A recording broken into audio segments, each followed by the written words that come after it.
What's up, everybody? Today's review is on the Dewalt DWE576 circular saw.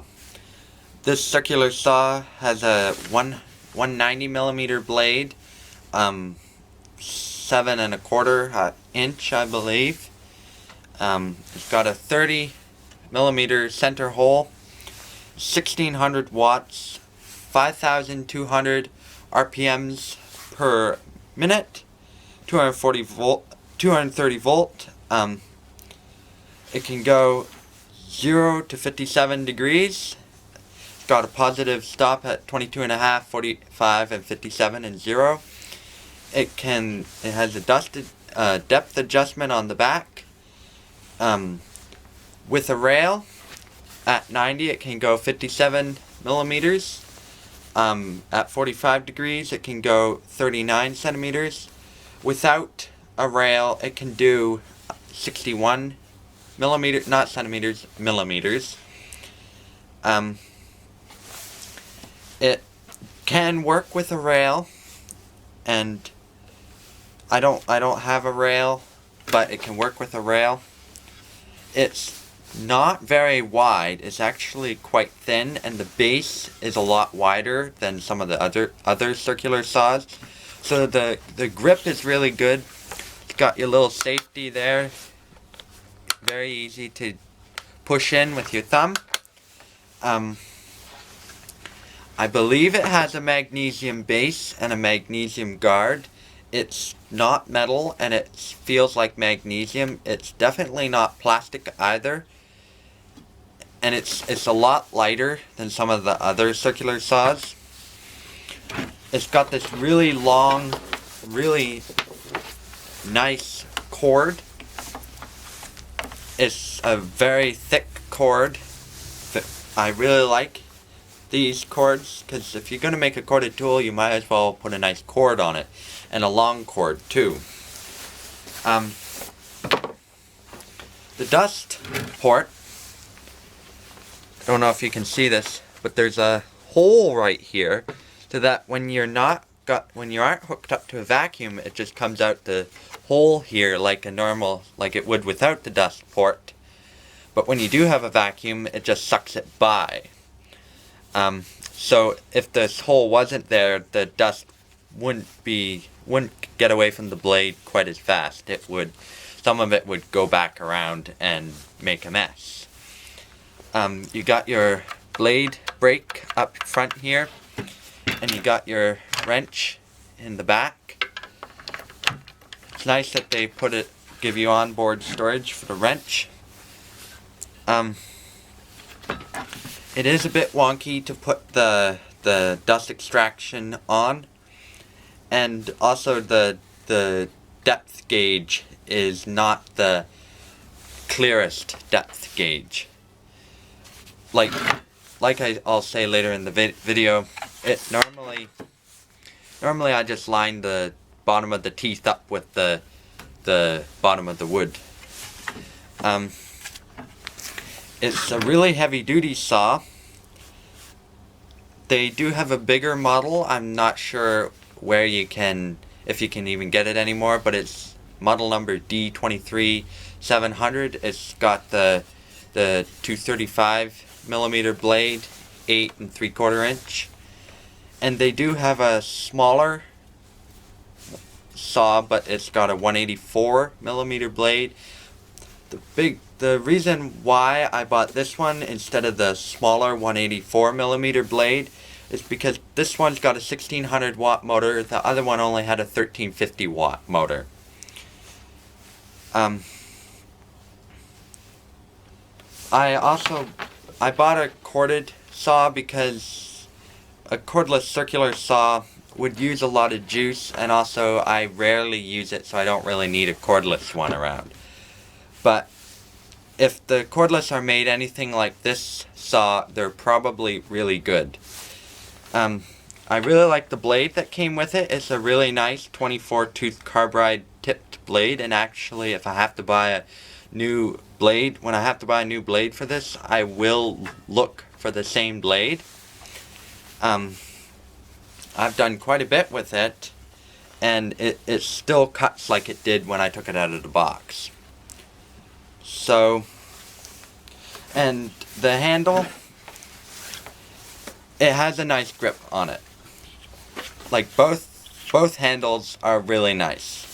And if you don't have the rail to put it on, you can always just put a bar or something to slide it along. And the nice thing about this one is it's so short so that you can have clamps on that bar and you won't hit them. So we're going to do some testing on this. So that's next. Got really nice build quality. I think it's worth what you pay for it. It isn't the least expensive saw, but there aren't that many that are that cheaper than it in the professional category. And one thing to note is Bosch and Makita's 190mm saws have a 65mm depth, whereas this one's only 61mm. So if that 4mm matters, you may have to get a different saw, but I don't think it really matters. So we're going to do some testing now. So in the kit, you get the carrying case, obviously the saw, the edge guide, the dust extractor, and a 24-tooth Dewalt construction wood carbide tipped blade. And when you're putting this saw back in the case, you do have to lower it all the way so that it will fit. And your wrench is back here. It also comes with the kit. Just before we get into testing, it did come with an edge rail that's 25, has numbers on it, up to 25 centimeters. Just slide it in like this, put it to where you want. There isn't anywhere on it to measure how far away from the blade it's going to be that I can see on it. So you kind of have to guess or measure it manually, and then to tighten it on, you just turn that little knob right there. It would have been nice to have seen a 2-rod edge gauge, because this one's not the easiest to use because it's so short, but it gets the job done, and I don't use it anyway, I just use a rail. Weight-wise, it is only 4 kilograms, which is a little bit light, actually quite a bit lighter than the ones with the steel base. So it is a very light saw. So we're going to do a couple cuts through this pine 40x60. So we're going to do it at 90 degrees first. And this is with the factory blade. So first, the depth gauge is a little bit wonky. As you can see, there's just this little pin right there, and there's a few numbers on this. When I'm figuring out how deep I want to go, I just put it on the wood and adjust it so that the teeth are just below the material. So being a corded saw, an amazing thing about these corded tools, they work 100% better when you plug them in.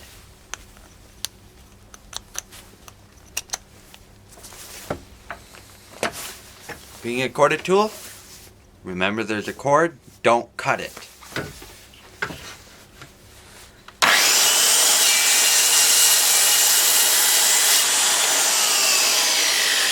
It's like butter. I'll just grab my speed square here so I can push it a little faster.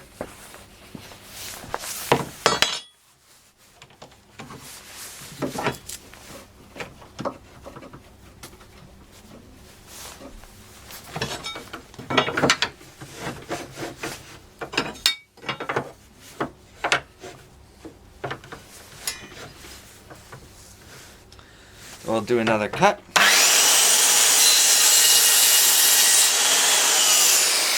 See how smooth and fast that goes?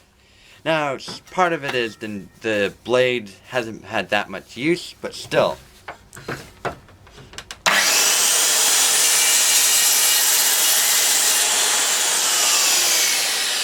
So then gonna do some 45-degree angles, 45-degree cuts. I'll show you how the angle adjuster works. So, pretty standard. There's this lever in the front. Just used to think. Just do that, and then you have your rod. You have positive stop at 22.5, and then you have another one at 45, and you can go all the way to 57. So we're just gonna do some 45. 45, just tighten her up, and probably should put it down to the full depth. So we're gonna go full depth, tighten it up again.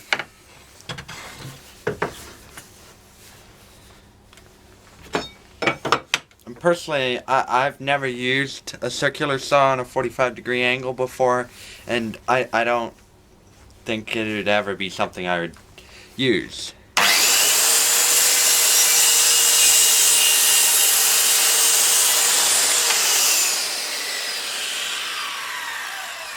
Plenty of power. So we're going to do a 57-degree angle, and then we're going to do some plywood cutting.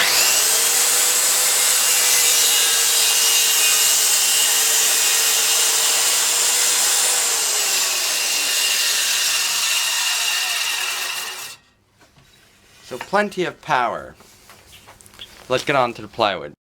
So we're now going to make a cut through this MDF. I've set it to the right depth. Now, a lot of people seem to not like MDF. I personally kind of like it. It's what my table's made out of, and it's smooth, it's flat, it doesn't warp that much, and it's not as expensive as plywood. And this saw definitely has the power to cut MDF. I've cut quite a bit of MDF with this saw. And we're going to make a cut here. Now, quite often when I cut plywood or MDF, I have a rail that you just clamp on, and then you just slide your saw along it. I'm just going to use the speed square because this is a small piece.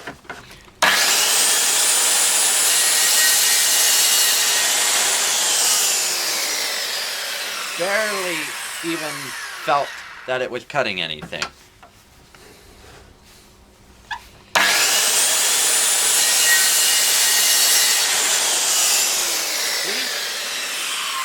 So now we're going to do some real plywood.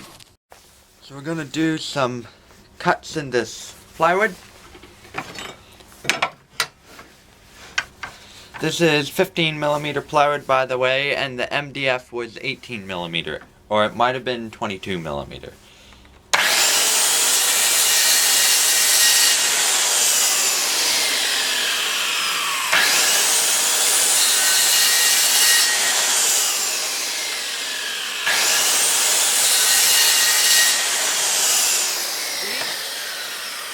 Like butter.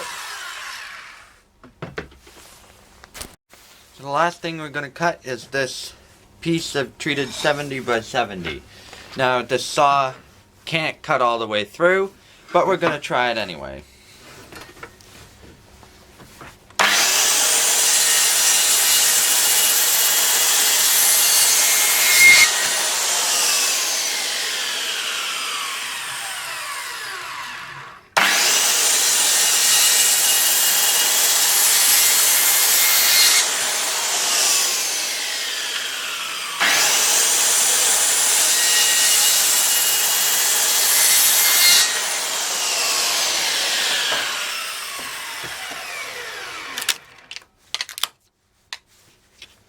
So it almost cut it all the way through.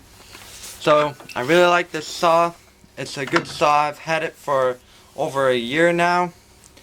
I don't do too much with it because I do most of my cutting with the drop saw or jigsaw.